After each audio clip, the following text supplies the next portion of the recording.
Warahmatullahi wabarakatuh. Eh, Sebenarnya sih kalau tadi dibilang Mbak Yusra salah satu yang ngajar IKG ya, saya ini yang ngajar Mas Yusuf sama Mbak Yusra, Mbak Riana, karena beliau-beliau ini adalah kakak kelas saya. Kebetulan aja saya sekarang belajarnya aritmia, tapi kalau beliau-beliau ini lebih ahli dalam bidang koroner dan lain-lain. Ya, jadi kebetulan saja sebenarnya. Dan kalau dibilang keynote speaker sih ya jadi agak gimana rasanya. Yang ngajar IKG-nya slide-nya Mas Yusuf sampai sekarang masih saya pakai ngajar untuk S1, untuk ngajar bagaimana cara menentukan rate, sehingga kalau saya ngikuti di grup itu, ya itu yang saya pakai ngajar ke murid-murid saya sekarang, itu sebagian masih ada slide-slide-nya Mas Yusuf dulu, Dr. Emil juga itu yang salah satu yang ngajar saya dulu. Baik, topik kita yang diberikan hari ini, yaitu tentang, sorry salah, sebentar. Topik yang kita diberikan hari ini adalah tentang bagaimana tentang cara membedakan SVT dan VT, terutama pada pasien dengan kenapa yang keluar yang ini?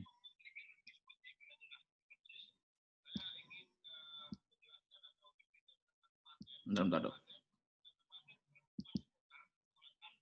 Kok keluar yang ini?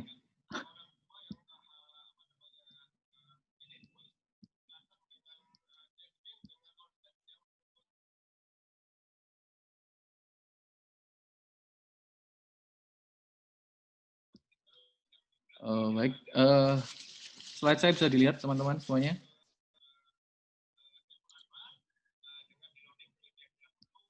Terlihat. Oke. Baik, terima kasih. Baik, saya mulai. Jadi judul yang diberikan kepada saya adalah tentang bagaimana cara kita membedakan pasien dengan wide QRS kompleks takikardi, apakah itu suatu SVT ataukah itu suatu VT. Sebenarnya sih kalau saya ngajari ke mahasiswa saya selama ini S1, dan mungkin itu juga ilmu saya dulu waktu lulus itu, kalau kita ketemu dengan wide QRS kompleks, ya udah itu suatu ventricular tachycardia. Tapi begitu saya melihat diskusi chat di grup Telegram itu, ya memang sebenarnya diskusi ini sangat diperlukan, karena melihat kemahiran teman-teman semuanya yang bergabung itu demikian detail. Tadi di Dr. Irfan menyampaikan bagaimana cara membedakan RSR, apakah itu suatu brugada, apakah itu suatu RVC. Saya rasa memang diskusi detail ini sudah sampai tahap sana levelnya, tapi insya Allah saya akan membahasnya mulai dari hal yang basic, sehingga teman-teman yang followernya Mas Yusuf yang hampir 1000 ini bisa merata tentang pemahamannya tentang bagaimana cara kita membedakan EKG dengan kompleks QRS lebar. Sebagai slide, sehingga mungkin ini adalah suatu introduction aja, nanti kita akan bahas lebih detail. Ini ada seorang pasien yang datang kepada kami kebetulan. Pasien ini datang awalnya dengan suatu QRS lebar, kemudian beberapa saat kemudian ECG-nya berubah menjadi suatu takikardi dengan QRS yang lebih sempit. Sehingga pada pasien ini muncul pertanyaan bagi kita, apakah pada pasien ini mempunyai dua mekanisme takikardi yang berbeda. Kalau yang satu VT, yang satu SVT. Jelas suatu mekanisme takikardinya akan berbeda. Bukannya yang memiliki mekanisme takikardi yang berbeda, tetapi kok dalam tanda petik ya cek apesmen gitu loh, dia memiliki dua takikardi yang berbeda. Sehingga menjadi pemikiran bagi kita, apakah ini sebenarnya hanya satu mekanisme takikardinya, namun memiliki patofisiologi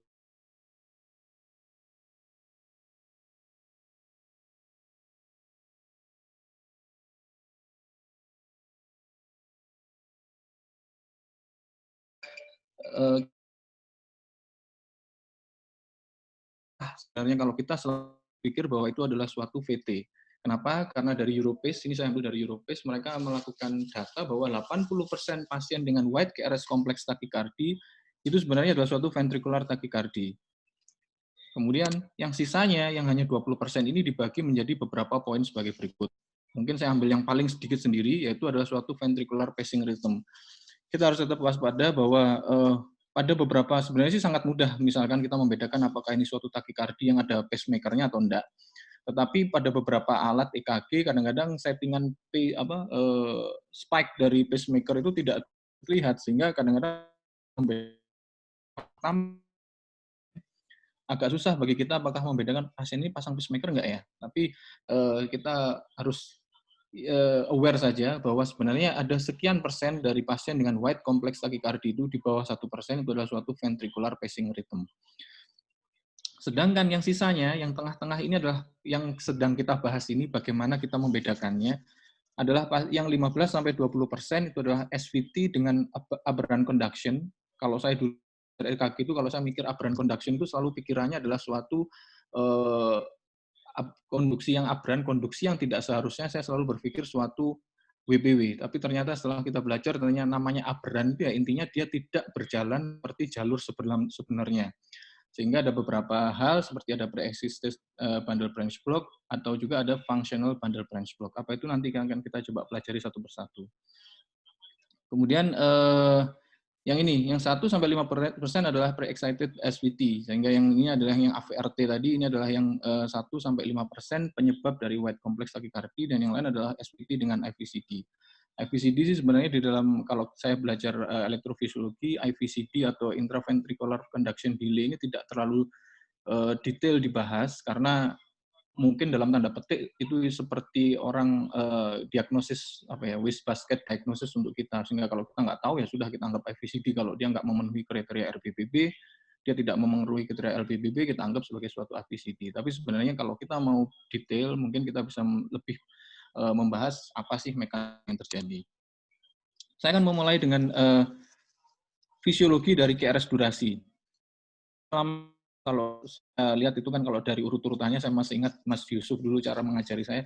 Yang kita lihat adalah salah satunya adalah interval QRS. Interval QRS itu normalnya adalah 0,08 sampai 0,102 sampai 2,5 kotak kecil. Tapi sebenarnya kita harus bertanya kenapa kok seperti itu.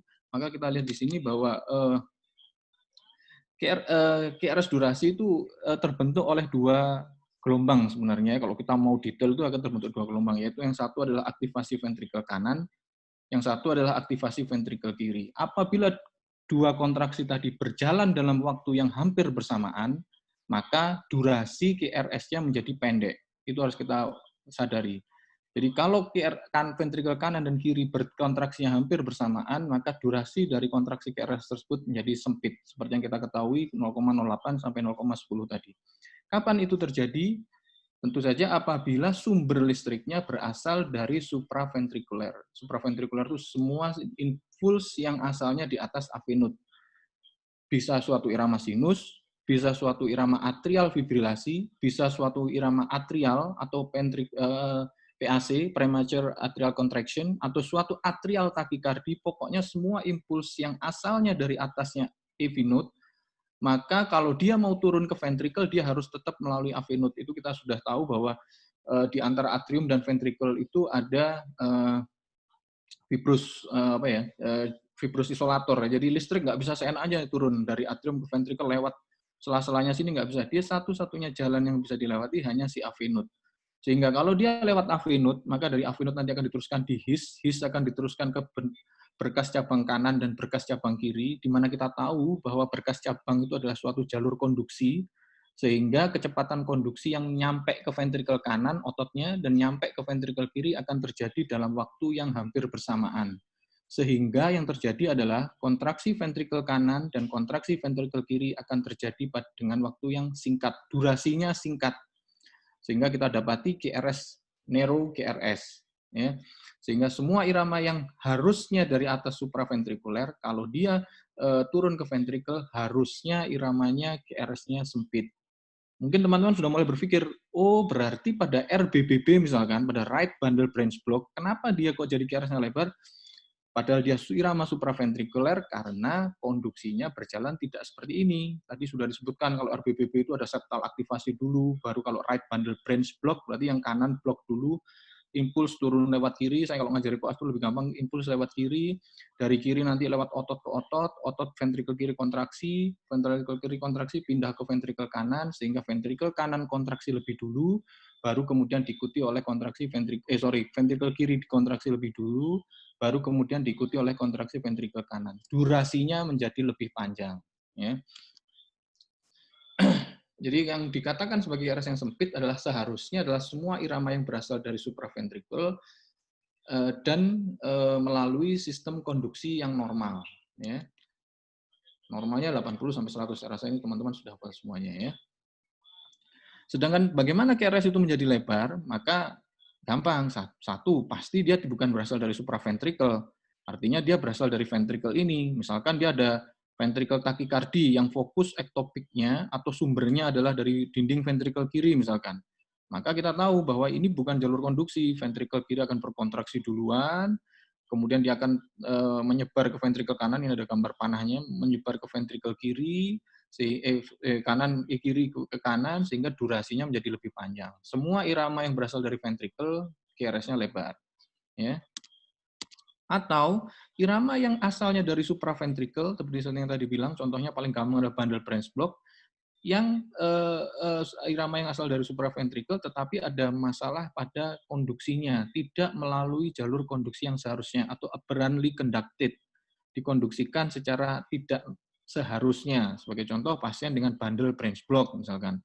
Tadi, misalkan ini di sini di gambar right bundle branch block, maka impuls dari SA node ke AV node ke HIS, dari HIS mau masuk ke RBB, right bundle branch tidak bisa, impuls hanya pindah ke left bundle branch, dari otot dia pindah dari septum, ada septal activation, masuk ke right, sehingga di ya. Atau pasien mungkin sudah pasien yang ada jalur aksesoris, misalkan ada jalurnya, sehingga apa, dari atom bisa lewat ke ventricle, sehingga ada dua gelombang yang menyebabkan gambaran QRS. Kalau kita pelajari lagi di sini, sebenarnya kita balik lagi. Sebenarnya yang paling di sini pada saat kita apa sinusnya, itu salah satu ciri yang mudah apabila kita mau white complex ini adalah VT atau VT. Kalau kita pada saat sinus di RBBB, bundle block, misalkan pada kasus bundle branch block saat SP branch block itu akan lebih mudah. Pas datang pasiennya datang ke UGD, tidak tahu teman lihat pas tahu-tahu datang dengan EKG QRS lebar, kan ini suatu ini VT. Nah, kalau kita tahu ECG sinusnya, ECG sinus ada, nah ini mungkin lebih ke arah ya. Yang kedua yaitu tentang channel bundle branch fungsional atau fungsional. Jadi pada keadaan biasa dia tidak bundle branch block, tapi secara fungsi tiba dia bundle branch. Kita harus tahu bahwa konduksi melalui ini matis di atas atri fibrusnya tadi, AV-nya bundle branch septum. Kita tahu bahwa pada pasien normal efek refractory period dari right bundle branch dan left bundle branch, mungkin kalau masih ingat refractory period itu kalau kita dulu baca buku Faal Guyton itu refractory period itu diandekan apa ya? Kalau ada impuls yang masuk pada saat refractory period, kita tidak akan bisa mengaktifkan otot tersebut. Kalau contohnya dulu itu kalau nggak salah pistol, pelatuknya kita pencet berkali-kali, kalau kita nggak ngokang duluan, maka walaupun kita rangsang pakai pelatuk, dia nggak akan bisa nembak. Itu adalah refractory period. Masa di mana, waktu di mana walaupun ada impuls masuk, maka dia tidak akan bisa melanjutkan impuls tersebut. Itu adalah refractory period. Refractory period dari right bundle branch dan left bundle branch ini sebenarnya sedikit berbeda kalau kita lihat. Dari teori sih rata-rata right bundle branch itu masa refractory periodnya lebih panjang. Sehingga pada pasien-pasien dengan misalkan takikardi, impuls yang datang lebih tinggi, kadang-kadang right bundle branch-nya belum selesai masa refraktornya. Sedangkan left bundle-nya sudah selesai masa refraktornya. Sehingga pasien akan datang dengan konduksi yang seolah-olah takikardi disertai gambaran RBBB. Padahal pada saat sinusnya tidak, tapi pada saat takikardi tiba-tiba dia berubah menjadi bundle branch block. Itu disebut sebagai rate related bundle branch block. Ini mungkin gambar yang bisa sedikit menjelaskan. Ini adalah ladder diagram. Ladder diagram itu menggambarkan sistem konduksi kita secara skematis. Ini adalah atrium, kemudian ini AV node, ini adalah right bundle branch, dan ini adalah left bundle branch. Yang di hitam-hitam ini adalah berarti masa refractory periodnya. Artinya kalau ada impuls yang datang pada saat ini, maka dia tidak akan bisa masuk ke sana, tidak akan bisa diteruskan ke ventricle. Sebagai contoh, kalau impuls itu masuknya di sini, misalkan di sini ini timeline ya, misalkan di sini adalah suatu kursor saya kelihatan nih, insya Allah ya.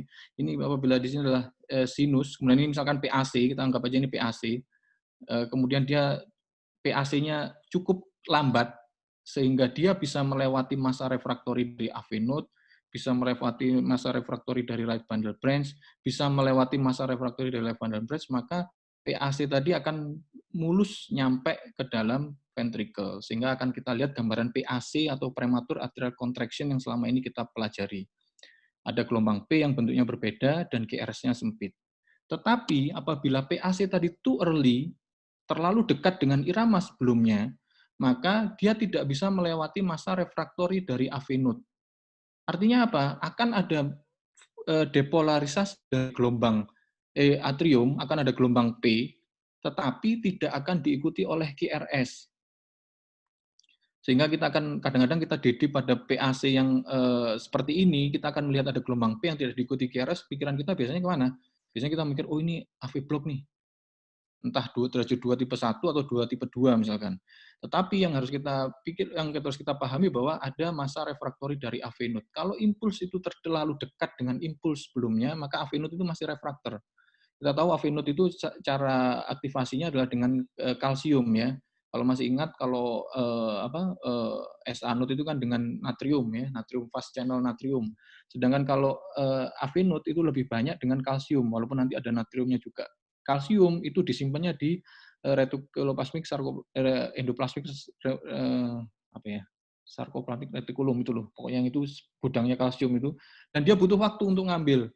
Sehingga kalau terlalu mepet, maka dia masih belum sempat ngambil kalsium, impuls tidak bisa diteruskan. Sehingga kita akan melihat yang disebut sebagai non-conducted PAC. Ada P tapi tidak diikuti oleh QRS. Yang disebut sebagai functional bundle branch block adalah kalau dia datangnya di tengah-tengah sini. Dia tidak terlalu early, tapi juga lebih early dari PAC yang ini.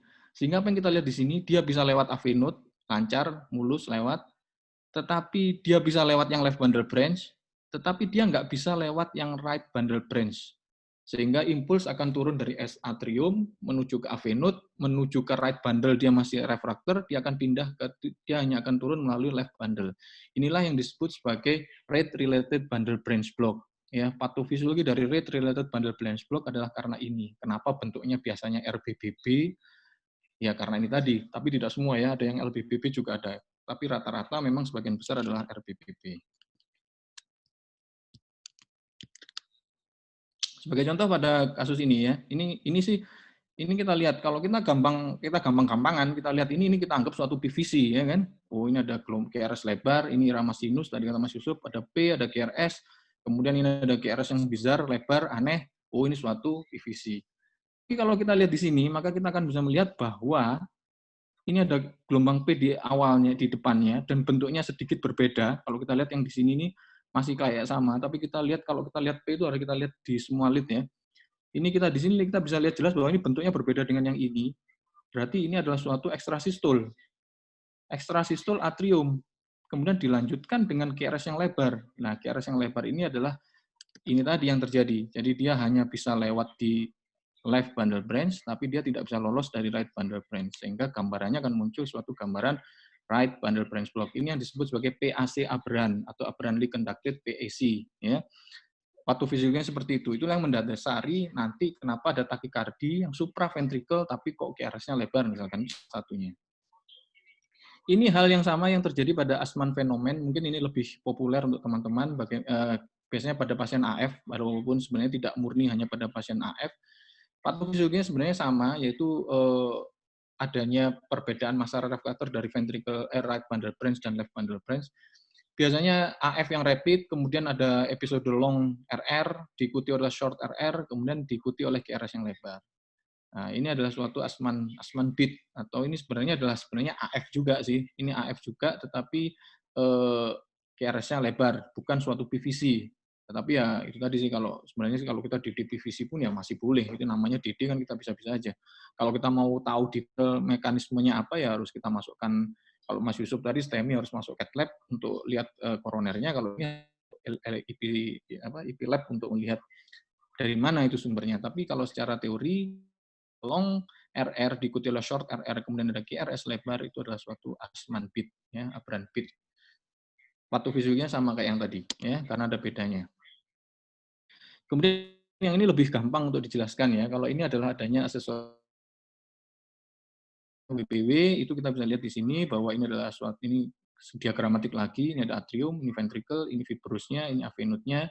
Harusnya hanya avenut ini yang nembus dari atrium ke ventricle, tetapi di sini ada jalur tambahan yang disebut sebagai accessories pathway.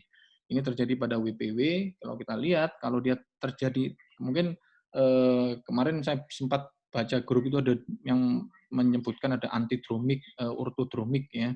Ya itu adalah mekanisme SVT pada WPW.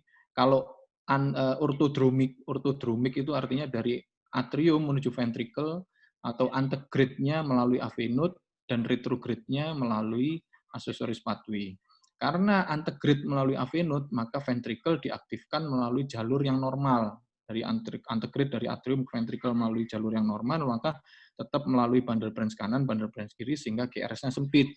Tetapi pada antidromik AVRT, ventricle diaktifkan oleh jalur diaktifkan oleh impuls yang tidak melalui avenut, tetapi melalui accessories pathway. Jadi antegrade-nya melalui accessories pathway, sedangkan retrograde-nya melalui avenut. Ventricle yang aktif duluan bukan jalur konduksi, tetapi otot ventricle yang dekat-dekat si accessories pathway-nya sini. Maka QRS-nya menjadi lebar, sehingga takikardi SVT pada AVRT itu bisa suatu SVT yang muncul sebagai QRS yang lebar. Ya. Misalkan ini kita dapat pasien dengan WPW, cirinya WPW mungkin reminding aja untuk teman-teman, ini ada short PR interval, ada delta wave, di sini kita lihat jelas V1, sebenarnya WPW ini bisa dideskripsikan ya, kalau kita lihat seperti ini, di V1 dia positif, delta wave-nya di sini, ini kemungkinan besar adalah WPW yang paling sering, yaitu left lateral accessories pathway, jadi letak accessories pathway-nya di kiri banget, di sebelahnya katup mitral situ, dan ini memang yang paling sering, accessories pathway yang paling sering, walaupun ablasinya paling susah.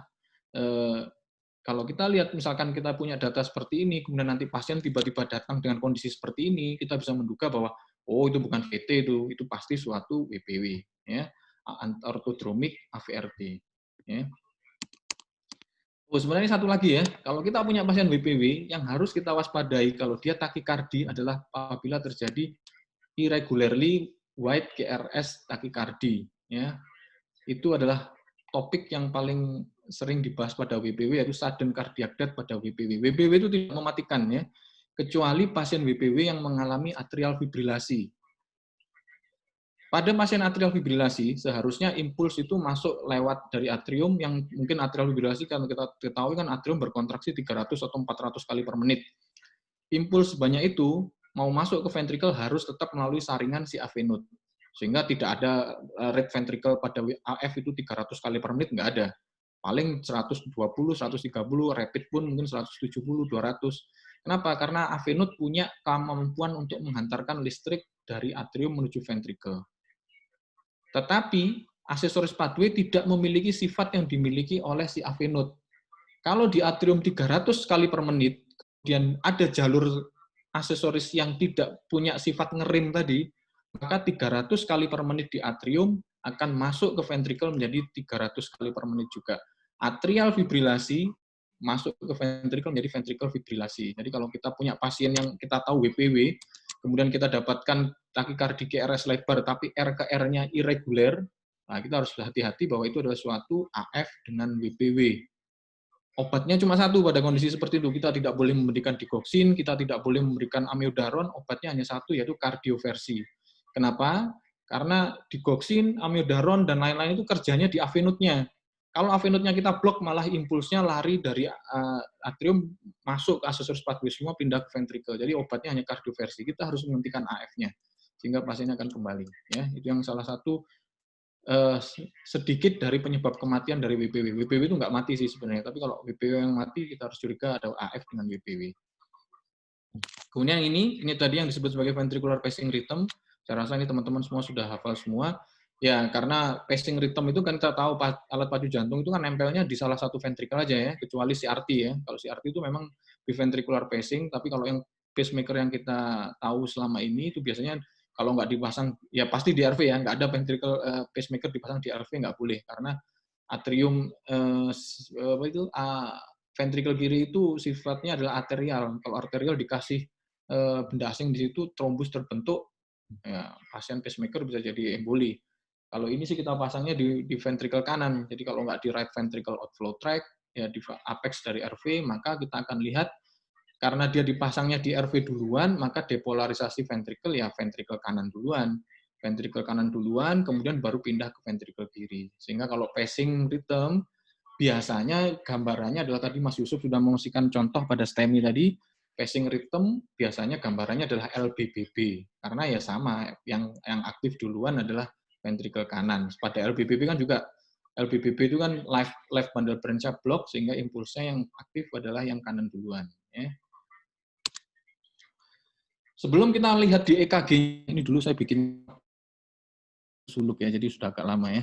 Jadi ada beberapa kondisi klinis yang mungkin kita nggak perlu terlalu detail sampai mempelajari EKG tadi sampai pakai jangka dan lain-lain, yang bisa membantu kita untuk menentukan ini kira-kira VT nih, oh ini kira-kira SVT nih. Misalkan pasien dengan usia 35 tahun ke atas, kalau kita bodoh-bodohan, ya kita anggap aja itu suatu VT. 85% positive predictive value-nya. Ya, jadi kalau usianya udah di atas, apalagi usianya datang pasien dengan usia 60 tahun, takikardi KRS lebar, pernah stroke, pernah koroner, udah tutup mata aja itu pasti VT. Ya. Ada struktural heart disease, pernah serangan jantung, ada klep mitral yang bocor, ada heart failure dengan LV dilatasi, itu ada struktural heart disease, maka kita bisa berpikiran bahwa itu adalah suatu VT, tanpa perlu kita melihat detail EKG-nya. Ya. Pasien dengan ischemic heart disease, pasien pada serangan jantung koroner, tiba-tiba takikardi, KRS lebar, ya itu hampir pasti itu suatu VT. Ada previous MI, kemudian dengan congestive heart failure, kardiomyopati, dan ada kondisi-kondisi seperti ini. Ya. Kondisi-kondisi tadi misalkan pasien dengan, Dr. Irfan tadi bilang ada RSR tadi, Brugada type 2, itu yang pasien febris tadi, febris, ada riwayat keluarga yang meninggal, febris itu adalah salah satu pencetus Brugada ya. Jadi kalau pasien Brugada itu yang harus kita jaga jangan sampai dia panas. Kalau dia panas, Brugada tipe 2 berubah jadi tipe 1, pasiennya VF. Ya, kalau itu sih kita bisa berpikiran pada kondisi-kondisi seperti ini, kalau dia mengalami takikardi KRS lebar, kita nggak usah berpikir bahwa itu adalah suatu SVT yang aberrantly conducted atau SVT yang berubah menjadi lebar. Ya. Kapan kita berpikiran itu suatu SVT? Apabila pasien tersebut ada documented fresh bundle branch block. Sebelum SVT dia sudah RBBB, sebelum SVT dia LBBB. Kalau kita tahu ECG sebelumnya dia bundle branch block, kemudian dia SVT, ya terus terang tentu saja SVT-nya menjadi KRS lebar. Pasien dengan ECG sinus yang menunjukkan adanya WPW, ECG-nya WPW nih pada saat resting, kemudian tiba-tiba SVT, KRS-nya lebar, ya ini adalah suatu WPW yang tipenya tadi adalah antidromic. Dari atrium ke ventricle melalui accessory pathway, dari ventricle ke atrium melalui avenue. Ya. Atau ya ini susah ya untuk kita ya, karena adenosin kita tidak punya ya. Jadi saya dokter jantung sampai jadi dokter aritmia sampai sekarang, jadi PPDS mulai sampai sekarang belum pernah namanya memasukkan adenosin. Atau mungkin kakak-kakak kelas saya ini punya pengalaman memasukkan adenosin. Sebenarnya itu manuver yang paling gampang kita lakukan. Nanti kita mau menentukan itu jenis SVT-nya apa, apakah itu suatu atrial takikardi atau suatu APNRT, APRT, itu salah satu yang manuver yang paling gampang adalah kita memasukkan adenosin. Adenosin itu kerjanya adalah di AV nodal blocker. Kalau kita tahu dia adalah AV nodal blocker, maka kalau pasien itu suatu AVR, suatu AVNRT, which is itu suatu SVT, maka dia akan terminasi. Sehingga kalau pasien kita kasih adenosin dan takikardinya lebar berhenti, kemungkinan besar itu adalah suatu SVT. Sedangkan kalau pasien itu suatu ventricular takikardi, karena fokusnya ada di ventricle dan dia nggak ada hubungan sama AV node, mau kita kasih adenosin sebesar apapun, dia tidak akan terminasi. Itu adalah salah satu cara yang bisa kita lakukan kalau kita mau membedakan apakah itu suatu VT atau SVT tanpa melihat EKG. Kita juga tidak boleh melupakan physical examination ya, pemeriksaan fisik. Pemeriksaan fisik ini juga penting ya. Walaupun terus terang saja mungkin kalau dokter zaman sekarang sih agak melupakan ya. Ya saya juga bingung kalau disuruh meriksa JVP dengan cara seperti ini, terus terang saya juga nggak terlalu tahu. Tapi prinsipnya kita harus tahu patofisiologinya. Kalau pada pasien VT, nanti kita akan pelajari, VT itu ciri khasnya yang paling gampang adalah adanya AV disosiasi. Kalau ada AV disosiasi, maka kita akan melihat Cannon E waves. E itu adalah kontraksi dari atrium. Kalau AV disosiasi, maka akan ada saat di mana atrium berkontraksi, tetapi katup trikuspidnya menutup. Sehingga harusnya kalau atrium kontraksi kan trikuspid membuka, sehingga darah bisa masuk ke ventrikel kanan. Tapi kalau ini, karena AV disosiasi, ventrikel kanan kerja sendiri, atrium kanan kerja sendiri, pada saat atrium berkontraksi, katupnya sedang menutup. Sehingga gelombang kontraksinya tadi akan balik ke JVP-nya. Itu yang disebut sebagai Cannon E wave. Itu adalah salah satu ciri dari VT, AV disosiasi. Ya. Kemudian mungkin teman-teman juga bisa mencoba ini. Kalau ini sih saya rasa ini adalah kompetensi teman-teman semuanya, yaitu falsafah manuver. Ada yang baru tuh reverse falsafah manuver yang pakai kaki diangkat itu. Kalau takikardinya terminasi dengan cara ini, karena kita tahu falsafah manuver itu sebenarnya intinya adalah memberikan parasimpatis pada yang terutama kerjanya di AV node-nya, sehingga kalau AV node-nya diblok, takikardinya berhenti, hampir pasti, bukan hampir pasti ya, pasti adalah suatu SVT. Karena kalau VT, AV node-nya diblok, nggak ada efeknya. Ya. Nah, sekarang kita masuk ke ECG. ECG yang paling gampang, yang bisa kita dapat dari suatu takikardi QRS lebar, membedakan apakah itu VT atau SVT adalah adanya AV disosiasi. Apa itu AV disosiasi? Kalau kita belajar ini adalah ladder diagram lagi. Ini gambaran suatu ventricle takikardi. Kalau kita lihat di sini, ini adalah V, dan ini adalah atrium, ini adalah ventricle. Kita lihat ini fokusnya ventricle-nya nembak-nembak terus. Sedangkan SA node-nya juga nembak-nembak terus dengan kondisi yang reguler tetap. Ini kalau kita lihat jarak dari A ke A-nya kan sama, P ke P-nya kan sama. Ini adalah irama yang berasal dari SA node, ini adalah irama yang berasal dari ventricle. Ventricle kontraksi sendiri, atrium kontraksi sendiri. Ini menunjukkan, maka di gambaran EKG-nya akan muncul gambaran seperti ini. Ini adalah kontraksi ventricle-nya, reguler. SA node-nya akan manifest di EKG sebagai gelombang P yang jelas. Akan ada gelombang P yang scatter, tersebar, tidak ada hubungannya dengan QRS. Mas Yusuf kalau ngajari saya masih ingat, kalau ciri irama sinus itu ada P-nya, ada QRS-nya, P diikuti oleh QRS. Itu ciri irama sinus salah satunya. Selain itu ada P positif jilid 2 dan selanjutnya. Tetapi kalau ini kita akan melihat bahwa P-nya itu akan tersebar di mana-mana. Tidak ada hubungan dengan QRS. Ini yang disebut sebagai AV disosiasi. Dok, ini sama dengan total AV block nggak? Sama. Total AV block itu adalah AV disosiasi. VT juga AV disosiasi, tapi tidak sebaliknya. Nanti kita akan pelajari apa maksudnya tidak sebaliknya. Ya. Jadi kalau kita ketemu AV disosiasi pada EKG, sudah kita nggak perlu pakai algoritma yang bulat-bulat itu, kita sudah pasti bilang ini suatu VT. Spesifisitasnya hampir 100%. Tetapi masalahnya kita lihat di sini, sensitivitasnya ternyata rendah. Apa artinya? Kalau AV disosiasi tidak ditemukan, artinya kalau AV disosiasi tidak ditemukan berarti ada QRS, ada P, ada QRS, ada P, ada QRS, ada P. P dan QRS-nya masih ada hubungannya. Belum pasti itu bukan suatu VT. Contoh nih, EKG ya. Mungkin kata-katanya agak bulat ya. Ini ya, ini EKG QRS lebar. Kita lihat nih. Di sini ada QRS, di sini masih ada P-nya nih. Ini ada P-nya. Di belakang QRS semuanya masih ada P-nya. Berarti dia bukan AV disosiasi kan? Kalau dia bukan AV disosiasi, kalau AV disosiasi pasti VT. Kalau tidak ada AV disosiasi, berarti ini SVT. Tidak. Ya. Dia spesifik tetapi tidak sensitif. Ya. Artinya VT bisa jadi ada satu QRS, satu P. Kita lihat gambar ladder diagramnya saja nih. Kalau ini AV disosiasi ya, kalau kita temukan ini pasti VT. Tetapi VT nggak selalu gini. VT bisa jadi retrograde conduction. Jadi dari V ini ke A, V ke A, V ke A, V ke A. Sehingga akan gambaran EKG-nya gimana? Ada QRS, kayak tadi ada P di belakangnya. Ada QRS, ada P di belakangnya. Ada QRS, ada P di belakangnya. Itu adalah suatu asosiasi pada kondisi VT. Kapan biasanya terjadi seperti itu? Jarang, tapi biasanya terjadi pada AV node yang konduksinya bagus. Kalau AV node itu bisa mengonduksikan rate sampai 200 kali per menit, ya maka akan ada satu V, satu A, satu V, satu A. Tapi yang lebih banyak adalah AV node tidak mampu mengonduksikan secara retrograde, sehingga AV disosiasi. Ya. Mungkin nanti kalau kurang jelas ditanyakan ya, agak susah ngomongnya. Jadi intinya prinsipnya kalau teman-teman ketemu AV disosiasi pasti VT, tapi kalau nggak ketemu bukan belum berarti itu suatu SVT. Terus bagaimana? Kita cari ciri-ciri yang lain yang lebih gampang, walaupun ini jarang saya jumpai ya. Capture beat dan fusion beat. Ini gambarannya saya gambar sendiri ya, jadi agak jelek ya. Ini ventricle, ini septum, ini avenut ya. Kalau VT itu asalnya dari dinding ventricle, katakanlah di sini. Capture beat itu apa? Capture beat itu adalah temporary control of atrial impulse over ventricular contraction. Di sela-sela VT akan ada satu impuls atau satu beat S anut yang bisa mengcapture sebagian dari mengcapture seluruh bagian dari ventricle. Jadi si VT-nya belum sempat mengeluarkan impulsnya, si S anut sudah berhasil turun untuk mengkontraksikan seluruh ventricle. Gambarannya seperti apa? Di sela-sela QRS lebar akan ada satu gelombang P yang diikuti oleh QRS sempit. Nanti akan kita lihat contoh gambarnya. Jadi ini cepet-cepetan gitu loh. Jadi ventricle belum sempat keluar impulsnya, atrium sudah bisa masuk dari atas ke bawah mengkontraksikan seluruh dinding ventricle.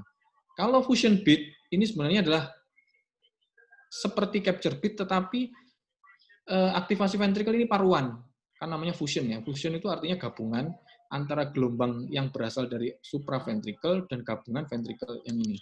Jadi kalau kita lihat seperti ini, pada saat SA node masuk ke AV node, ventricle sebagian diaktifasi oleh impuls yang berasal dari supraventricle, sedangkan sebagian lagi ventricle akan diaktifkan oleh VT originnya.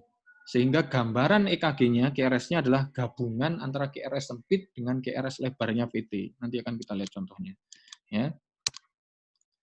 Apalagi yang membantu kita, regularity ya. Dulu sih ditekankan kalau saya belajar kursus kita belajar itu saya ngajari koas pun pokoknya kalau irreguler, kalau saya ingat tuh kalau takikardi dibagi dua, reguler, irreguler, irreguler AF, reguler bagi dua lagi, QRS sempit, QRS lebar. Itu sebenarnya jembatan keledai ya untuk membantu kita. Tapi teman-teman saya rasa lebih advance. Regularity sebenarnya tidak terlalu helpful. Ada VT yang irreguler. Bagaimana bisa seperti itu? VT itu patofisiologinya biasanya adalah suatu re-entry. Kalau kita nanti belajar iskemik pasiennya Mas Yusuf tadi, misalkan survive dari primary PCI, tapi agak terlambat misalkan sehingga ada bagian otot yang sudah mati, maka dia bisa mengambil jalur infak yang atas, lewat yang bawah, sehingga QRS-nya menjadi tidak benar-benar reguler. Tetapi itu bisa menjadi suatu patokan bagi kita. Ya. Atau QRS duration. Kalau lebar banget, udahlah. Kalau kalian bingung, anggap aja suatu VT. Ya. Ini contoh, ya. Ini ada QRS lebar, takikardi QRS lebar. Kalau kita detail lihat di tengah-tengah, ini lihat nih, ada QRS sempit di tengah-tengah sini. Dan dilihat di depannya, kalau kita lihat lu ada P-nya nih di sini. Oh ya, ini contoh ya. Ini lihat yang garis merah ini. Ini adalah QRS-nya dan yang garis merah ini adalah P-nya.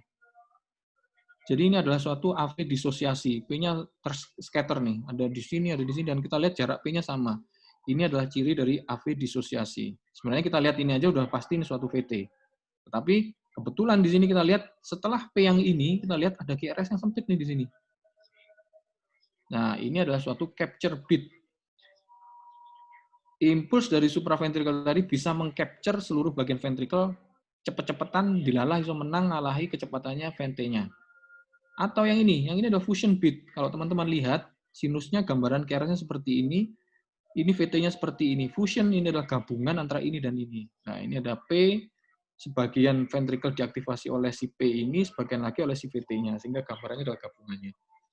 Jarang kita bisa menentukan ini, tapi kalau kita menentukan tiga hal ini, capture beat, fusion beat, dan AV disosiasi, udah nggak usah pakai algoritma yang bulat-bulat itu, kita bisa tahu bahwa ini adalah suatu ventricular tachycardia.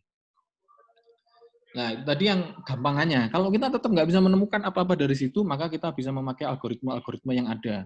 Sebenarnya ini sama yang disampaikan Dr. Irfan tadi, bahwa ini sebenarnya adalah suatu penelitian, kemudian mereka publikasi, sehingga keluar angka sensitivity dan specificity. Tidak selalu 100% seperti itu, karena mungkin ya namanya jantung manusia ciptaan Gusti Allah mungkin ya agak ruwet, sehingga kita nggak bisa patokan. Dan kalau kita lihat angkanya nggak ada yang tinggi, ya. Yang paling tinggi tetap tadi specificity 100% adalah AV disosiasi. Tetapi ini bisa membantu kita, ada Brugada algoritma. Terus terang, saya sendiri kalau ditanya, saya juga nggak hafal. Satu persatu saya nggak bisa hafal. Kalau saya bingung ya kita buka aja. Kita ini kan diciptakan di era seperti ini kadang-kadang ya mempermudah. Saya chat fast saja kadang-kadang lupa ya harus buka HP dulu ya. Jadi kalau ditanya Brugada algoritma apa aja ya nggak hafal, tapi kita bisa lihat gambarnya, kita bisa lihat ya. Ini Brugada algoritma dan tidak harus semuanya teman-teman lakukan ya. Satu pasien mikir seperti ini pusing kepala ya. Salah satu aja teman-teman pegang salah satu yang teman-teman paling rasa paling paham, jadikan itu patokan, pakai itu untuk praktek sehari-hari. Jangan semuanya malah pusing sendiri nanti. Ya. Berkada algoritma. Pertama kita lihat adanya absence pada RS kompleks pada all precordial lead. Apa sih? Ini biasanya disebut sebagai, ini precordial lead ya, V1 sampai V6, absen RS kompleks. Kalau kita lihat di sini, ini S-nya ke bawah semua nih. Atau kita sebut biasanya adalah concordance negatif atau concordance positif. Itu adalah salah satu tanda lain dari VT. Kalau SVT, mestinya RS-nya ikut pattern normal. Jadi R di V1 kecil, S di V1 kecil, R di V1 kecil, R di V6 tinggi. Dia tetap mengikuti pola RS-nya seperti itu. Tapi kalau ini, VT, kita lihat bahwa absence of RS complex di precordial lead. Ini concordance negatif, di V1 sampai V6 nggak ada R-nya semua. Hanya ada S yang dalam. Ini kemungkinan suatu VT. Ya. Kalau nggak ketemu itu, kita bisa lihat R to S interval lebih dari 100 milisecond. Oh, ini harus pakai yang tadi, Dr. Irfan tadi. Kalau ada jangka-jangka itu kita harus lihat benar-benar 100 milisecond berarti kan 0,10 ya, 2,5 kotak kecil. Kalau jarak dari R ke S-nya lebih dari 100, tadi ingat wider, kemungkinan adalah suatu VT. Kalau semakin lebar, maka itu mungkin suatu VT. Tapi dari awal R ke puncak dalam S, lebih dari di satu precordial lead lebih dari 100 milisecond, maka kemungkinan itu adalah suatu VT. Kemudian AV disosiasi tadi yang paling gampang, dan ini mungkin saya besarkan aja. Kalau kita ketemu pasien RBBB, takikardi dengan KRS lebar, kalau gambarnya monofasik seperti ini, mungkin itu suatu VT. Tapi kalau RSR, tetap kayak tadi yang dijelaskan di jurnal reading pertama tadi, mungkin itu adalah suatu SVT. Ya. Terus terang, saya telah dibilang di awal, saya sendiri juga nggak hafal ini ya, jadi kita harus benar-benar melihat lagi. Tapi ada beberapa hal mungkin yang bisa kita pegang. Ya. VRK, tetap AV disosiasi, intinya kalau ketemu AV disosiasi, udahlah, kita nggak usah pikir. Dan ini adalah salah satu yang kita pegang juga gampang, karena kita tahu bahwa ventricle tachycardia itu kan kalau kita lihat secara aksis, dia depolarisasinya berasal dari bawah. Terutama kalau VT-nya berasal dari apex, entah itu apex RV, entah apex LV, maka depolarisasi ventricle akan lawan arah.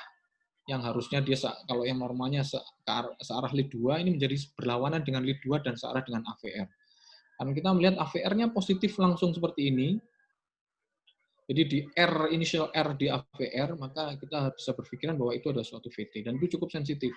Ya, jadi kalau kita punya pasien dengan VT, kita lihat AVR-nya seperti ini, nah ini suatu VT insya Allah. Ya, kemudian ini nanti akan saya perbesar.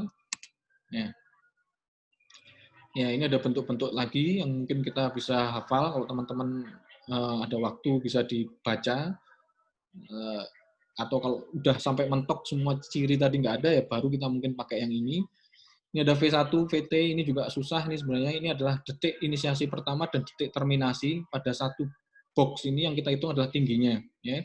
Jadi pada dia mulai awal inisiasi sampai dia akhir terminasi, kita ambil satu kotak kecil, yang kita ukur adalah tingginya. Kalau VI-nya lebih besar kurang dari VT-nya, artinya yang terminal wave-nya ini lebih dalam, maka itu adalah suatu VT. Sedangkan kalau inisiasinya lebih tinggi, maka itu adalah suatu SVT. Ya. Ini juga mungkin gampang, karena ini bisa kita lihat hanya dengan melihat AVR. Ini adalah AVR-nya VT itu kayak gini. Tadi yang paling jelas adalah ini, initial R. Jadi kalau initial R itu hampir di suatu VT. Initial R dengan S kecil itu juga bisa suatu VT. Kemudian kalau QS-nya slow, kayak gini, jadi Q-nya itu lebih lebih landai, dibandingkan yang ini, lebih rapid turunnya kayak gini. Ini kalau QS-nya lebih landai itu adalah suatu VT, atau ada notch-nya di Q-nya itu adalah suatu VT, sedangkan kalau yang kayak gini RSR, kalau RSR ini adalah suatu SVT. Ya, ini mungkin ini salah satu yang saya gunakan paling gampang karena lebih mudah dihafalkan dan nggak terlalu berbelit-belit. Ini juga sama cara-cara yang tadi. Sebagai contoh kita lihat kasus seperti ini ya. Ini ada pasien datang dengan takikardi KRS lebar ya. Menurut teman-teman ini VT atau SVT? Ya, tadi kalau bingung ya kita bisa langsung tembak VT boleh sebenarnya. Kalau kita lihat, kalau kita bedah lagi ya, ini tadi kalau telinga kanan lebih tinggi dari telinga kiri itu biasanya VT ya. Itu ada initial R, QR, R-nya lebih tinggi itu juga suatu VT.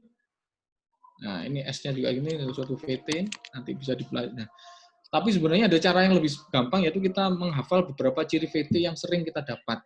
Ini adalah RBBB VT. Ini adalah VT yang berbentuk RBBB. Itu biasanya disebut sebagai idiopatik VT. Maaf di sini azan ya, mungkin yang jadi agak ribut ya. Jadi ini adalah RBBB VT. Terus kemudian ini adalah outflow tract VT, 23 AVF positif. Ini adalah outflow tract VT, ini biasanya pada usia muda, anak laki-laki usia muda atau perempuan usia muda. Kalau dia datang dengan VT, SVT KR seperti ini dengan 23 AVF yang positif, LBBB type, bentuknya seperti LBBB, maka kita anggap itu suatu VT ya. Ini kalau mau detail seperti ini ya, walaupun ya agak pusing juga ya. Ini saya rasa bisa saya lewati. Terus bagaimana manajemennya? Ya, paling gampang sih rumusnya adalah kalau kita bingung anggap sebagai suatu VT. Itu rumus yang sudah diajarkan sejak saya dulu. Dan kalau ketemu aritmia, ada rumus satu lagi yang mungkin paling teman-teman bisa anggap gampang adalah kalau kita bingung, amiodaron adalah obat dari segala obat. Kita bisa memberikan amiodaron untuk kasus takikardi apapun. Atrial, ventrikuler, obatnya amiodaron ya. Apapun takikardinya, obatnya amiodaron. Apapun minumnya teh botol sosro ya. Tapi kalau kita mau lihat ini saya berhenti sebentar ya, ini soalnya nggak kedengaran suaranya nanti. Maaf, Dr. Yusra, saya berhenti sebentar.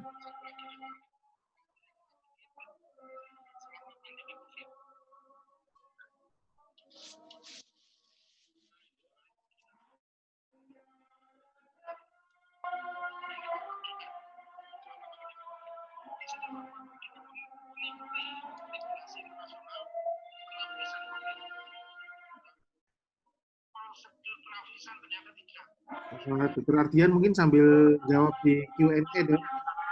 Oh iya, Dok. Itu ada yang tanya sama Mas Ardian. Sorry, Dok. Tanyanya ke Mas Yusuf ini, Dok.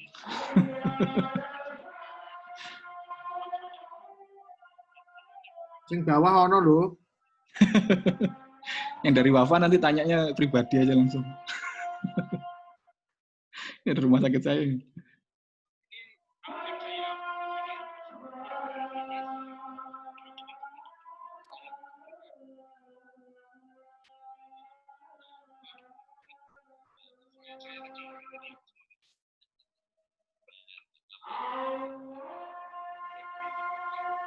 Mungkin yang WPW ini nanti saya jawab ya, Dok.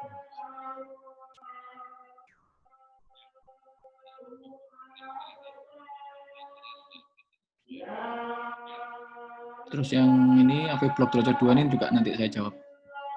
Saya ngomong aja, Dok ya, dari mulut ngetik nanti susah. Satu slide terakhir nampaknya sulit ini. Ada kendala di saya. Baik, saya lanjutkan ya, Dok. Ini terakhir, slide terakhir insya Allah. Jadi kalau untuk manajemen, ini kita lihat pilihannya ada yang kalau kita bingung ya definitive treatment ya. Kalau kita bisa membedakan itu SVT atau SVT ya kita langsung terapinya ya untuk VT atau untuk SVT-nya. Tapi kalau kita bingung, yang terakhir ya terapi sebagai VT atau kita ragu-ragu ya kita harus mengobati kedua-duanya secara aman ya. Ini adalah rekomendasinya, ini ada guideline lama sebelumnya tahun 2007 kalau nggak salah. Ini kita dan enaknya di Indonesia itu sebenarnya pilihan obat anti aritmia kita nggak banyak ya. Kita prokainamid nggak punya, sotalol nggak punya, amidaron satu-satunya, lidokain, adenosin kita nggak punya, beta blocker IV kita nggak punya. Jadi sebenarnya kita kalau kita lihat di sini pilihan kita cuma amidaron, disikardiversin, dan lidokain. Prinsipnya lidokain itu tidak bisa untuk supraventrikuler, dah titik. Lidokain tidak bisa untuk SVT, itu kita tidak bisa mengobati lidokain. Kalau VT iskemik, VT kardiomiopati bisa pakai lidokain. Sehingga kalau kita unknown ya memang sebaiknya kita nggak pakai lidokain. Kalau kita bingung, kardioversi dan amidaron adalah pilihan yang sangat aman ya. Kalau pasien dengan low EF, pilihannya kembali lagi amidaron dan disikardiversin. Sehingga enaknya kita bicara panjang-panjang tadi, ya sebenarnya sih nggak terlalu penting juga. Tapi prinsipnya teman-teman bisa tahu bahwa itu bisa kita lakukan beberapa klasifikasi seperti demikian. Ini mungkin slide terakhir saya bahwa kita tahu bahwa white complex tachycardia itu tidak selalu VT.